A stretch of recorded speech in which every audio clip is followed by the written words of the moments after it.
Hello, in this video I'll be making the Korean dish called Japchae, and these are the ingredients you'll be needing. 1 pork loin, 1 green onion, spinach, 1 onion, 1 carrot, 1 garlic, 1 bell pepper, sesame oil, sesame seeds, brown sugar, salt, black pepper, soy sauce, and preferably you'd want to use potato starch noodles, but due to availability, I'll be using rice noodles. So to start, you get the pork loin and you cut it into multiple different strips. Originally in this recipe, you would be using beef, but I personally don't eat beef, so I switched it out for pork loin. So you cut them into strips and then you cut it along the middle. Once you're done cutting it, you put the strips into a medium-sized bowl. Now, if you have more meat, have a bigger bowl. If you have less meat, have a smaller bowl.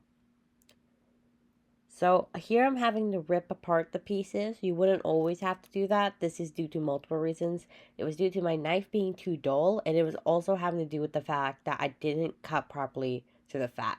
It also just wasn't fully defrosted at this point, so make sure to fully defrost your meat. I wasn't the one recording through all of this, but for some reason this was recorded, so I have an up-close video of the pork loin. To make the marinade for the pork, put a half a teaspoon of minced garlic, 1 teaspoon of sesame oil,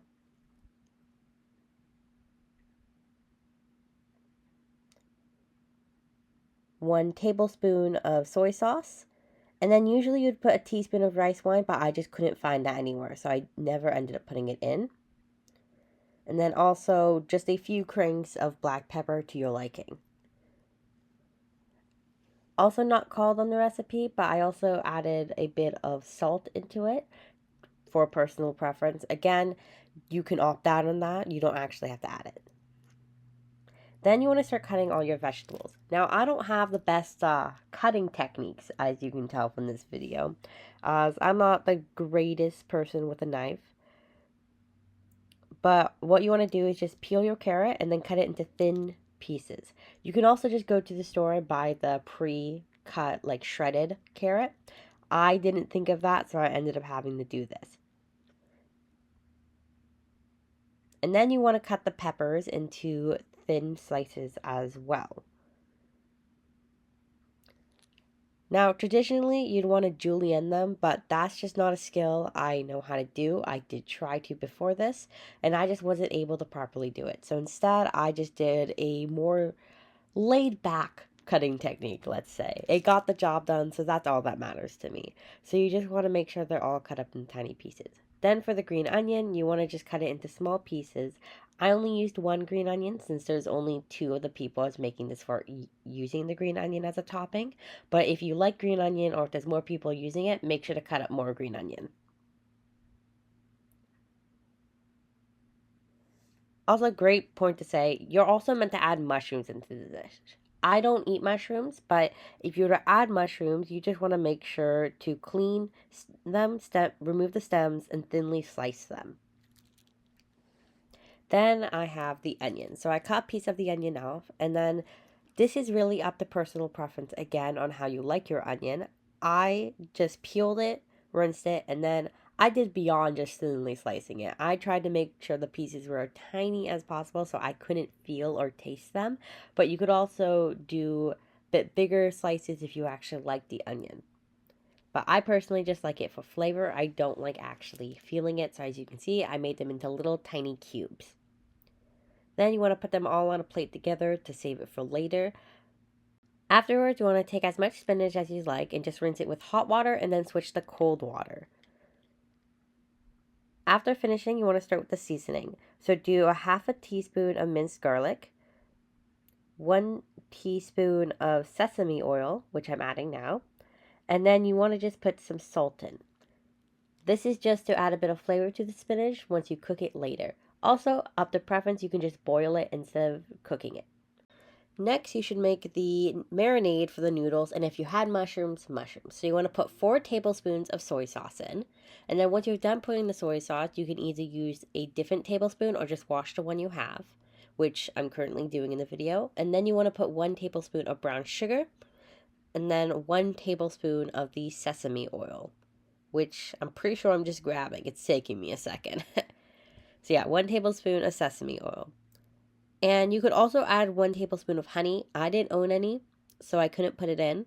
And then you just want to put some of that black pepper in. Now you start cooking the prepared ingredients from below, so the vegetables and the meat. So follow the order if you can. We are cooking lighter color to darker color to minimize the color transfer and avoid washing up in between, since you'll only be using 1 pan. So I start with the onion, so I pour a bit of oil in, and I'm basically just mixing it up in the oil and cooking it till it gets to a bit of a brownish color. So you want to make sure your heat isn't too high. If I'm looking around, I had it around medium heat at this point, so I was just mixing it around in the oil and waiting for it to brown. Then once you're done, you want to transfer it into a medium-sized bowl and wait to add your other ingredients afterwards. Just make sure you get everything off since you'll be using the same pan. Put a bit of more oil in, and then you want to start with the carrots. So doing the same, have it on medium heat and cook the carrots around. Just make sure they're fully cooked to your liking. If you like your carrots a bit more hard, you shouldn't cook it as long. I personally like them really soft, so I left them in the pan for a while to cook. So you just want to make sure you're constantly moving it so it doesn't burn at all till it gets to your liking, and add it into the same medium-sized bowl that your onion is in. Again, make sure to get everything out. Don't leave anything in. Next up is the peppers. So you want to put your peppers in with some more oil, and you want to mix it around again to cook it to your liking. I'm not actually a huge pepper fan, but I made it to try and follow the recipe best as possible. So I cooked it to my liking, trying to make sure it was somewhat soft before transferring it into the bowl at the side. So again, I'm just moving around, making sure it doesn't burn at all. And then I transfer it, making sure again to get everything out. I also try to leave some of the oil in because I don't want to leave too much oil. Then you want to do the spinach. So you take it out of the separate bowl and you mix it around. You want to cook it. Now, if you already boiled it, you probably don't even have to do this part. I didn't boil it. I personally didn't want to. I wanted to do this instead. So I moved it around with the seasoning that I put on, as well as some oil, and just did it till it got basically to a smaller point where it basically shrinked up, and also it just made it a bit easier to eat afterwards. So I turn off the heat and then I transfer it into its separate bowl. Do not put it into the main mixture. You want to do that after you added the meat. So I put it into the separate bowl, making sure to get as much out as possible. If you leave a bit in, it's fine because everything's going to be mixed together. Then you want to add the pork. So I put the pork in, trying to get all the sauce. Don't want to leave too much behind because this is what it's cooking with. So I put it on about a medium heat still, and I cook it around in some oil. Now this is going to take a while to cook. If you're using potato starch noodles, this is basically the point where you want to start boiling the water. I'm using the rice noodles, so I'll be doing it a bit afterwards. You'll see it later on. So I'm cooking it, and then because I want to slow cook it, because these are pretty thick pieces, I'm going to leave it here a while with a lid on it, just to make sure that it gets fully cooked, because if you cook it too fast, it'll leave the inside raw. So I took it off, moved it around a bit, make sure nothing gets burned while it's slow cooking. And I'm also just checking to make sure everything is properly cooking. And then I put the lid back on to let it do a bit longer. This is the point where you want to start boiling your water. So I started boiling it in a pretty big pan. Now in the back, you can see a much smaller pan. I messed up. That's my fault, so ignore that. So then you want to transfer the pork into the bowl with everything else. Make sure to get everything in. Don't leave any meat behind or any of the sauce behind, and you want to mix it all together. Try and make sure all the sauce from the pork that's left over gets on the rest of the vegetables to try and add some flavor. So I'm mixing it for a while, and this is the point where you should add your spinach in. You leave the spinach in the bowl to allow it to soak up some of that flavoring more after cooking before mixing it with everything else. So as you can see, I'm just mixing it all together, making sure all the flavor gets around. And then you want to, after your noodles are boiled, you want to put them into the pan and mix it around with some oil. So just mix it around. Now you can use whatever tool you like. Now this is the noodle marinade from previously, so you want to pour that in, and then you want to mix it all together till it's pretty much covered. So this is a bit of a stir fry. Now with rice noodles, they cook pretty fast, so a stir fry isn't really needed. This is mainly just to coat the noodles. So again, I'm just moving it around, making sure it's fully cooked, getting all the flavor on. Now, depending on the noodles, the color will be different. So then afterwards, you want to transfer it into the bowl with all the other ingredients in. Now, depending on the noodles, probably be easier to get them out. I actually had to get a spatula and fully get it out. And then at the very end, you just want to mix it all together. Get all your flavors together. Now, this is where you can add different stuff.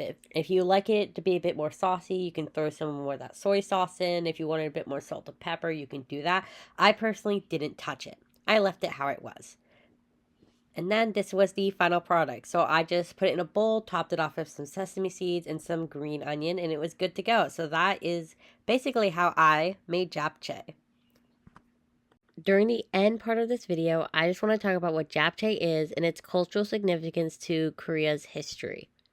So japchae is a Korean dish of stir-fried glass noodles or potato starch noodles. Now, I used rice noodles in this video, and it also has vegetables and meat. It holds a significant cultural importance as a celebratory dish, often served at weddings, birthdays, and holidays. One of the holidays it's served on is a celebration in September called Chuseok. Now, actually, I'll be, if I can, attaching the slideshow I made for another part of this course with this video, just to give a better idea on what Chuseok is.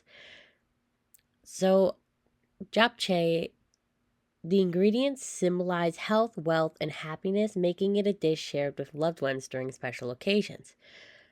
It was first made in the early 17th century when the Joseon dynasty reigned supreme over the Korean peninsula. So that's when it first became a thing. It earned its place as a part of Korean royal court cuisine.